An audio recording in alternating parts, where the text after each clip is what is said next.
السلام علیکم ویوز، امید ہے کہ آپ سب خیریت سے ہوں گے۔ تو چلتے ہیں دوستو آج کی ویڈیو کی جانب۔ سب سے پہلے اس عمل کا منتر جان لیں۔ یہ رہا اس عمل کا منتر، حور مقصوغات الخیاش حاضر شد۔ اس منتر کو سب سے پہلے آپ بھائیوں نے زبانی یاد کر لینا ہے۔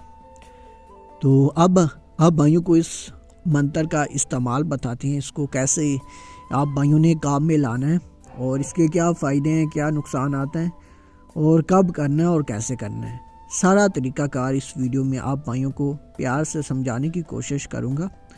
اگر آپ بھائیوں کو کوئی بھی سوال پوچھنا ہو تو آپ نیچے کمنٹ میں مجھ سے کوئی بھی کویسچن کر سکتے ہیں، انشاءاللہ آپ بھائیوں کو جواب ملے گا۔ یا پھر آپ بھائی اگر اپنی مرضی کا کوئی عمل مجھ سے لینا چاہتے ہیں تو نیچے اس ویڈیو میں کمنٹ کر دیں، تو انشاءاللہ اللہ نے چاہا تو میں اس پر ایک ویڈیو بنا دوں گا۔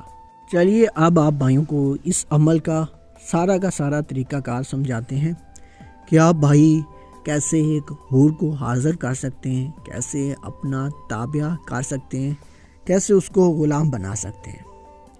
سب سے پہلے آپ بھائیوں نے ایک دن کا انتظار کرنا ہے، وہ ہے بدھ والا دن۔ اس عمل کو صرف اور صرف آپ بھائی بدھ کے دن کر سکتے ہیں، اس کے علاوہ کسی بھی دن آپ بھائی اس عمل کو نہیں کر سکتے۔ بدھ والے دن آپ نے ایک الگ کمرے میں بیٹھ جانا ہے، تنہائی والا کمرہ ہو، اس میں آپ بھائیوں کو کوئی ڈسٹرب کرنے والا نہ ہو، کوئی آتا جاتا نہ ہو۔ بہتر ہے کہ آپ بھائی اس کمرے کو اندر سے لاک لگا لیں، کنڈی لگا دیں۔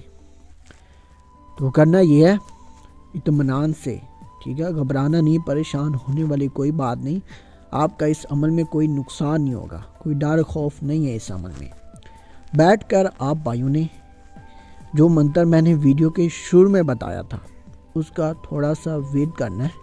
تعداد میں آپ بھائیوں کو بتا دیتا ہوں، صرف اور صرف 3000 مرتبہ آپ نے اس منتر کو زبانی پڑھنا ہے۔ کوئی تسبیح لے لیں ڈیجیٹل، ٹھیک ہے، منقوں والی۔ تو جو ہی آپ کی 3000 تعداد مکمل ہوگی تو آپ بھائیوں نے اسی جگہ پر سو جانا ہے جس جگہ پر آپ نے پڑھائی کی ہوگی۔ جگہ چینج نہیں کرنی ہے، آپ بہتر ہے کہ بستر پر بیٹھ کر ہی اس کی تعداد کو مکمل کریں اور اسی بستر پر سو جائیں۔ اسی رات 12 سے 3 کے درمیان وہ حاضر ہوگی اور آتے ہی آپ بھائیوں کو بیدار کرے گی۔ تو تب آپ نے گھبرانا نہیں ہے، تو تھوڑی سی مردانگی سے کام لینا ہے۔ تو اسے لگنا چاہیے کہ آپ کوئی ڈر نہیں رہے، نہ ہی وہ آپ کو کوئی ڈرائے گی دھمکائے گی۔ بس آپ نے اپنا جو دل ہے وہ پختہ رکھنا ہے، تو کمزور نہیں ہونا چاہیے۔ یہ نہ ہو کہ آپ اسے دیکھ کر ہی ڈر جائیں، وہ کوئی ڈرنے والی چیز نہیں ہوگی۔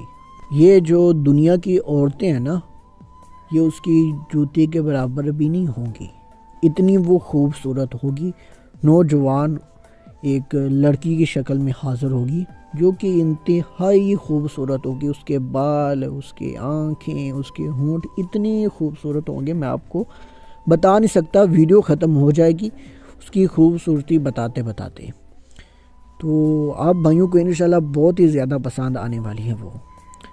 تو آپ نے اس سے کال قرار کر لینا ہے، اس کو جو شرائط وہ رکھے آپ نے مان لینی ہے۔ اتنی بڑی کوئی شرائط وہ نہیں رکھے گی، یہ رکھے گی کہ آپ نے مجھے بھولنا نہیں ہے، کوئی بھی کام ہو تو آپ نے مجھے یاد کرنا ہے، تو انشاءاللہ میں کروں گی، یہی شرطیں ہوں گی اس کی۔ تو آپ نے قبول کر لینی ہے۔ آپ نے اپنی بھی شرطیں کچھ رکھ دینی ہے کہ میں جب بھی مصیبت میں ہوں تو بلانے کے بغیر آپ نے آ کر میری اس کام میں مدد کرنی ہے۔ یہ وہ آپ اپنی مرضی سے کوئی بھی شرائط رکھ سکتے ہیں۔ بس یہی چھوٹا سا عمل ہے جس کی مدد سے آپ حور کو حاضر کر سکتے ہیں، اپنا تابع کر سکتے ہیں۔ اور یاد رکھیں جس کمرے میں آپ بھائی یہ عمل کر رہے ہوں اس کمرے میں لبان، مکل ازرک، ہنگ، ان تینوں اشیاء کو اکٹھا کسی بالٹی میں، ٹھیک ہے، تو ان کو جلانا ہے، اس کمرے میں ان کا دھواں دکھانا ہے، تو اس کمرے میں یہ حاضر ہوگی۔ اگر یہ کام نہیں کرتے ہیں تو وہ حاضر نہیں ہوگی۔ اور دھواں دکھاتے تھوڑی سی لے لیں، یا آپ بھائیوں کو تینوں اشیاء کسی بھی پنسار سٹور سے آسانی سے مل جائیں گی۔ تو کوشش کروں گا میں اس تینوں اشیاء کی تصویریں وہ میں ویڈیو کے آخر میں ایڈ کر دوں گا۔ آپ بھائیوں نے ان تینوں تصویروں کو دیکھ لیتے ہیں کہ مکل کون سی ہے، ازرق کون سی ہے اور ہینگ کون سی ہے۔ تو ملتے ہیں دوستو اگلی کسی ویڈیو میں، تب تک کے لیے اللہ حافظ۔